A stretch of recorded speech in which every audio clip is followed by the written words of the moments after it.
ఈ టోర్నమెంట్ లో ఈ ఫస్ట్ ఫేజ్ తర్వాత 200 మంది క్రికెటర్స్ తెలంగాణ వ్యాప్తంగా అందరూ కూడా ఈ కార్యక్రమంకి వచ్చారు. మీ అందరికీ కూడా శుభాకాంక్షలు చెప్పాలి. ఎందుకంటే ఈ టోర్నమెంట్ లో ఇప్పుడే మన చైర్మన్ గారు సుఖేందర్ రెడ్డి గారు ఏదైతే చెప్పారో ఇది ఒక అవకాశం మీ అందరికి మంచి క్రికెటర్స్ కావడము. మనము తెలంగాణ నుంచి ఇంతకు ముందు మనము తెలంగాణ క్రికెట్ ని ఎక్కువ డెవలప్ చేయాలని చెప్పి నేను ప్రెసిడెంట్ గా ఉన్నప్పుడు కూడా ఆ ఆలోచనతో ఆ రోజులలో T20 చేయడం జరిగింది.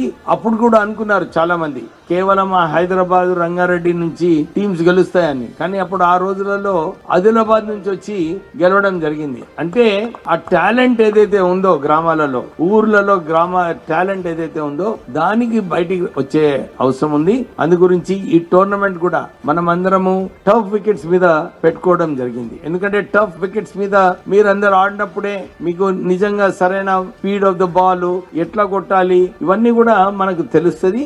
ఇక్కడ మంచిగా పర్ఫార్మెన్స్ చేసినప్పుడు మనకు మంచి ఆపర్చునిటీస్ ఫ్యూచర్ లో వస్తాయి. మన అపెక్స్ కౌన్సిల్ మెంబర్స్ అందరు కూడా ఇదే ఆలోచన ఉంది. ఏదేమైనా గానీ మనము టోర్నమెంట్స్ లో టీమ్ సెలెక్షన్ చేసేటప్పుడు డిస్ట్రిక్ట్స్ నుంచి కూడా ఒక 2 ప్లేయర్ ని మనము సెలెక్ట్ చేయాలి అని చెప్పి నేను వారిని కోరుతున్నాను. ఇది ఒక రూల్ చేయాలి. మనం AGM లో ఇది పాస్ చేసినప్పుడే మనము మన డిస్ట్రిక్ట్ క్రికెటర్స్ కి ఒక మంచి అవకాశం కల్పిస్తాము, ఎంకరేజ్మెంట్ ఇస్తాము.